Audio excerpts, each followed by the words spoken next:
Hello friends, कैसे हैं आप सभी। उम्मीद करता हूं आप लोग अच्छे होंगे। दोस्तों, आज के इस वीडियो में आप सभी को क्लास 12 के बिहार बोर्ड अध्याय 2 जो है पद सूरदास का ऑब्जेक्टिव वीवीआई क्वेश्चन कराने वाला हूं।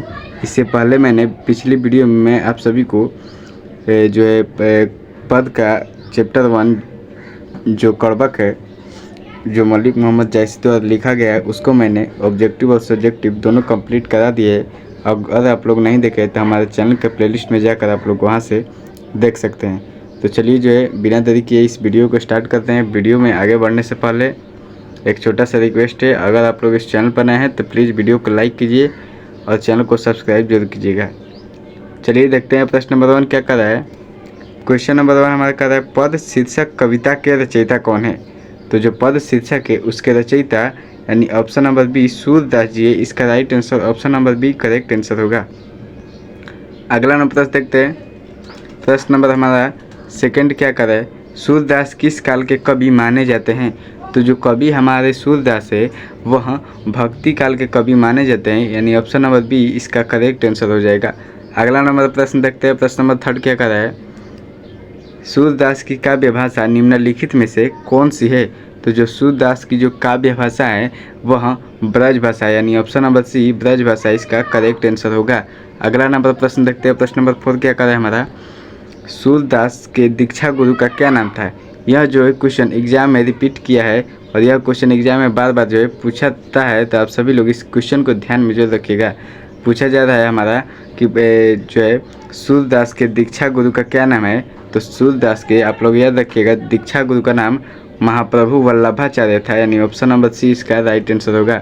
अगला नंबर प्रश्न देखते हैं। प्रश्न नंबर 5 क्या कर रहा है हमारा, सूरदास किस मार्ग में दीक्षित हुए थे। तो सूरदास जो है कवि सूरदास वह पुष्टि मार्ग में दीक्षित हुए थे, यानी ऑप्शन नंबर सी पुष्टि मार्ग इसका करेक्ट आंसर होगा। अगला नंबर प्रश्न देखते हैं। प्रश्न नंबर हमारा 6 क्या कर रहा है हमारा, भगवान श्री कृष्ण किस कवि के पूज्य थे। तो जो भगवान श्री कृष्ण थे वह जायसी के पूज्य थे, यानी ऑप्शन नंबर बी इसका राइट आंसर हो जाएगा। भगवान श्री कृष्ण जो है जायसी जी के पूज्य थे। अगला नंबर प्रश्न देखते हैं। प्रश्न नंबर 7 का है, सूरदास को किस रस का सम्राट कहा जाता है। तो सूरदास जो है वो कवि उनको वात्सल्य रस का सम्राट कहा जाता है, यानी ऑप्शन नंबर ए वात्सल्य रस इस आंसर का जो है करेक्ट आंसर होगा। अगला नंबर प्रश्न देखते हैं। प्रश्न नंबर 8 क्या कर रहा है हमारा, सूरदास किसकी प्रसिद्ध रचना है। जो है सूर सागर किसकी प्रसिद्ध रचना है। तो सूर सागर जो है वह सूरदास जी की प्रसिद्ध रचना है, यानी ऑप्शन नंबर आप सभी का बी सूरदास इसका करेक्ट आंसर हो जाए। सूर सागर इनकी प्रसिद्ध रचना है। आगे देखते हैं। प्रश्न नंबर 9 क्या कर रहा है हमारा, साहित्य लहरी के रचनाकार कौन है। यानी साहित्य लहरी के जो रचनाकार है वह सूरदास जी, यानी ऑप्शन नंबर बी सूरदास इसका करेक्ट आंसर होगा। अगला नंबर प्रश्न देखते हैं। प्रश्न नंबर 10 क्या कर रहा है, जागिए ब्रजराज कुंवर, यहाँ ब्रजराज कुंवर संबोधित किसके लिए है। जो सूरदास जी लिखे हैं अपना पद, उसमें जागिए ब्रजराज जो है कुंवर जो प्रयोग हुआ है वह किसके लिए है। तो जो है option number B Shri Krishna के लिए है। जो है माता यशोदा अपने श्री कृष्ण जी को जो है नींद से उठाती हैं, तो वहाँ पर जो कहते हैं कभी जागिए ब्रजराज कुंवर, यानी ब्रजराज जो है कृष्ण के लिए प्रयोग हुआ। ऑप्शन नंबर 20 का राइट आंसर। अगला नंबर प्रश्न देखते हैं। प्रश्न नंबर 11 क्या कर रहा है, प्रथम पद में गाय किस ओर दौड़ पड़ी। जो प्रथम पद आप लोग पढ़े होंगे उसमें गाय जो है किस ओर दौड़ पड़ी हुई। तो बाड़े की ओर, यानी बछड़ों के पास जो है ऑप्शन नंबर बी बछड़ों के पास इसका करेक्ट आंसर हो जाएगा। आगे देखते हैं। प्रश्न नंबर 12 क्या कर रहा है हमारा, प्रश्न नंबर जो है 12 नंबर क्वेश्चन क्या कर रहा है, तमुचर शब्द का अर्थ क्या होता है। तो जो तमुचर जो शब्द है उसका अर्थ होता है मुर्गा, यानी ऑप्शन नंबर सी मुर्गा जो है इसका करेक्ट आंसर हो जाएगा। आगे देखते हैं। प्रश्न नंबर हमारा 30 नंबर प्रश्न क्या कर रहा है, कमल कुसुम के खिलौने पर कौन संकुचित हो गई। कमल कुसुम के खिलने पर जो है कौन संकुचित हो गई। तो इसका राइट आंसर क्या होगा, इसका करेक्ट आंसर कुमुदनी, ऑप्शन नंबर ए कुमुदनी इसका राइट आंसर हो जाएगा। आगे देखते हैं। प्रश्न नंबर हमारा 14 क्या कर रहा है, प्रश्न नंबर 14 सूरदास का जन्म अनुमानित रूप से कब हुआ था। इनका जन्म और मृत्यु जो है दोनों अनुमानित है। तो इनका जन्म पूछा जा रहा है कि कब हुआ था। तो 1478, ऑप्शन नंबर ए 1478 इसका करेक्ट आंसर होगा बी। अगला नंबर प्रश्न है हमारा 15 नंबर प्रश्न है, सूरदास का जन्म स्थान कहाँ माना जाता है। जो कवि सूरदास है इनका जन्म स्थान सीही यानी दिल्ली के निकट माना जाता है। ऑप्शन नंबर बी सीही इसका करेक्ट आंसर हो जाएगा। आगे देखते हैं प्रश्न नंबर हमारा 16 क्या कर रहा है। प्रश्न नंबर 16 कर रहा है, सूरदास का निधन कब हुआ था। सूरदास का जो है निधन कब हुआ था, तो सूरदास का निधन 1583 ईस्वी को। ऑप्शन नंबर बी इसका राइट आंसर होगा। अगर आपको इनमें से किसी भी क्वेश्चन का आंसर पता है तो आप कमेंट में बता सकते हैं, और आप लोग को किसी भी जो है क्वेश्चन से रिलेटेड कोई भी डाउट है तो आप लोग जो है हमारे वीडियो के जो है कमेंट में लिख सकते हैं। कोई भी आप लोग का डाउट हम क्लियर जरूर करेंगे, ठीक है। तो आप लोग का अगर कोई डाउट होगा क्वेश्चन से संबंधित तो मैं उसका रिप्लाई जरूर करूँगा। देखते हैं प्रश्न नंबर 17 क्या कर रहा है, कृष्ण कहाँ बैठकर भोजन कर रहे हैं। क्वेश्चन नंबर 17 कर रहा है कि कृष्ण जो है वहाँ कहाँ बैठकर जो है भोजन यानी खाना खाते हैं। तो नंद की जो है इसका राइट आंसर होगा ऑप्शन नंबर बी, नंद की गोद में जो श्री कृष्ण है वहाँ खाना खाते हैं। कुछ अपने भी खाते हैं और कुछ अपने नंद बाबा को भी खिलाते हैं। इस पाठ में व्याख्या किया गया है, आप लोग पढ़े होंगे। अगला नंबर प्रश्न कर रहा है 18 नंबर प्रश्न है, कृष्ण को खाने में सबसे अधिक रुचि किस चीज़ में है। कृष्ण जो है भगवान श्री कृष्ण को खाने में सबसे अधिक रुचि किस चीज़ में है। तो वह आप सभी का खाने में सबसे अधिक पूरी एक मिनट खाने में जो है सबसे माखन मिश्री और दही यानी ऑप्शन नंबर बी माखन मिश्री और दही में सबसे अधिक जो है भगवान श्री कृष्ण को जो है रुचि है। आगे देखते हैं प्रश्न नंबर हमारा 19 क्या कर रहा है, कछु अर्थ खात कछु धरहीन गिरावत, इस पंक्ति में कौन सा रस झलक रहा है। जो है कछु खात और कछु गिरावत इस पंक्ति में जो है कौन सा रस झलक रहा है। तो इसका राइट आंसर क्या होगा, तो इसका राइट आंसर होगा ऑप्शन नंबर बी वात्सल्य रस। इस पद में जो है एकदम झलक रहा है इस पंक्ति में कि कछु खात कछु गिरावत, इस पंक्ति में वात्सल्य रस जो है कवि लिखे हैं उसमें झलक रहा है। ऑप्शन नंबर बी इसका राइट आंसर होगा। आगे देखते हैं प्रश्न नंबर 20 क्या कर रहा है, द्वितीय पद में किस भोज्य पदार्थ का नाम नहीं लिया गया है। जो हमारा सेकेंड पद है उसमें किस भोजन जो है पदार्थ का नाम नहीं लिया गया है। तो ऑप्शन नंबर सी रसगुल्ले का नाम जो है नहीं लिया गया है, बाकी सभी जो है पदार्थ का नाम लिया गया है। आगे देखते हैं प्रश्न नंबर 21 क्या कर रहा है हमारा। प्रश्न नंबर 21, भोजन करने के बाद कृष्ण हाथ धोने के लिए क्या मांगते हैं। जो भोजन कर लेते हैं श्री कृष्ण वह हाथ धोने के लिए क्या मांगते हैं। तो कुल्ला करने के लिए जल यानी आचमन जो है मांगते हैं। ऑप्शन नंबर सी इसका करेक्ट आंसर होगा। आगे देखते हैं प्रश्न नंबर 22 हमारा क्या कर रहा है, सूरदास हिंदी साहित्य के किस आकाश के सूर्य माने जाते हैं। जो कवि हमारे सूरदास है वह हिंदी साहित्य के किस आकाश के जो है सूर्य माने जाते हैं। तो ऑप्शन नंबर बी भक्ति काल के जो है आकाश के सूर्य माने जाते हैं। ऑप्शन नंबर बी इसका करेक्ट आंसर हो जाएगा। आगे देखते हैं प्रश्न नंबर 23 हमारा क्या कर रहा है, विधु शब्द का पर्यायवाची कविता के संदर्भ में क्या है।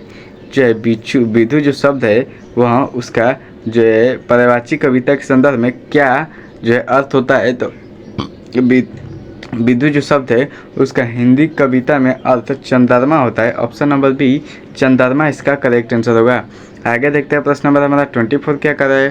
प्रश्न नंबर 24 कर रहा है, भृंगु का अर्थ क्या होता है। जो भृंग होता है उसका अर्थ क्या होता है। तो भृंग का अर्थ भौरा होता है। ऑप्शन नंबर बी भौरा इसका करेक्ट आंसर होगा। आगे देखते हैं प्रश्न नंबर 25 क्या कर रहा है हमारा, सूरदास किस मुगल सम्राट के समकालीन माने जाते हैं।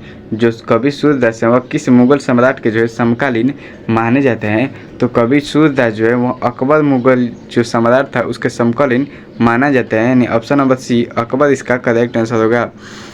टोटल जो है यहाँ पर 14 क्वेश्चन है, तो आप लोग वेट जो है वीडियो के एंड तक देखिएगा। 14 क्वेश्चन आप सभी के सभी इंपॉर्टेंट है बोर्ड एग्जाम के लिए। प्रश्न नंबर 26 का है, सूरदास के पद में कौन सा गुण प्रमुख है। कवि जो सूरदास है उनके जो पद है उनमें कौन सा गुण जो है प्रमुख है। तो माधुर्य गुण जो है ऑप्शन नंबर सी इसका करेक्ट आंसर होगा, माधुर्य गुण।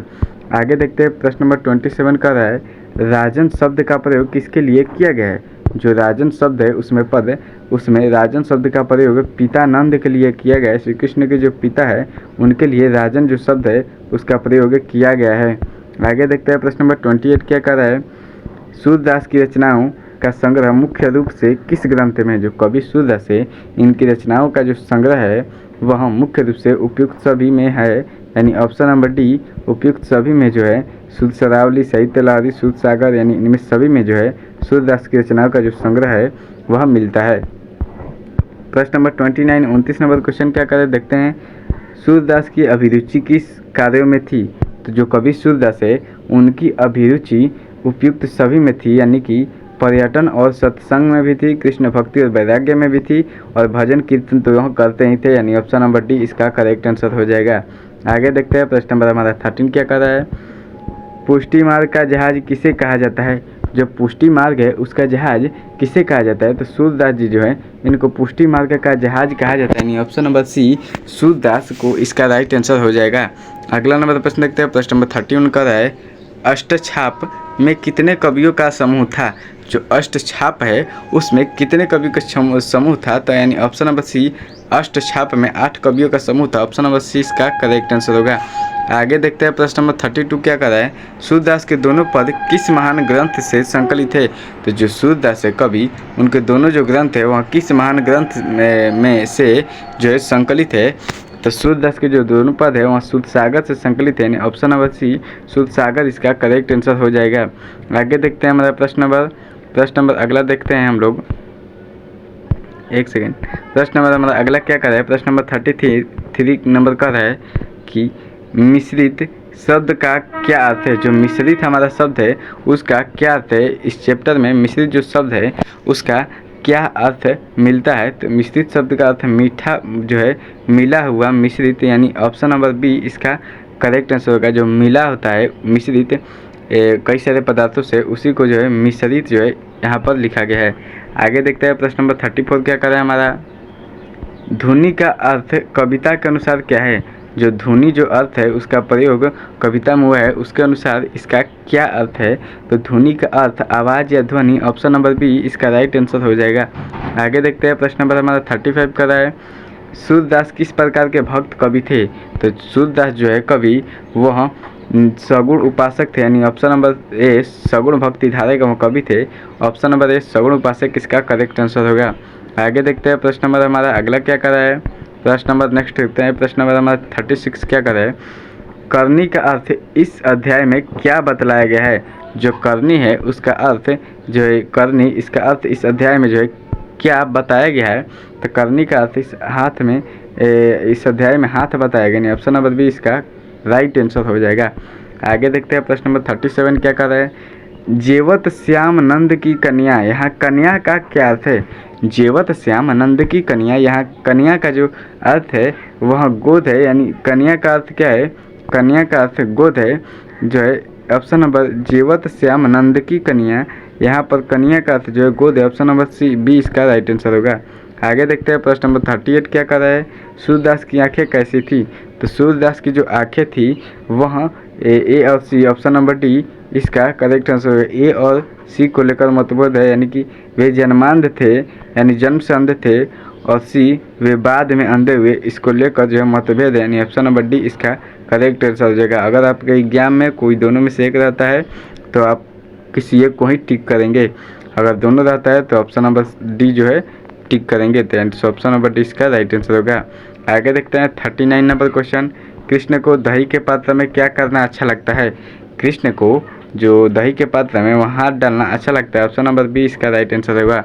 आगे देखते हैं प्रश्न नंबर 14 का है कबहू शब्द का अर्थ क्या है? इस पाठ में जो है कबहू शब्द का प्रयोग किया है उसका अर्थ है किसी समय, इसका right answer option number C किसी समय होगा। आगे देखते हैं प्रश्न नंबर आप सभी का यहाँ तक था, ख़त्म होता है प्रश्न आप सभी का। अगर वीडियो कैसा लगा नीचे आप कमेंट करके बता सकते हैं।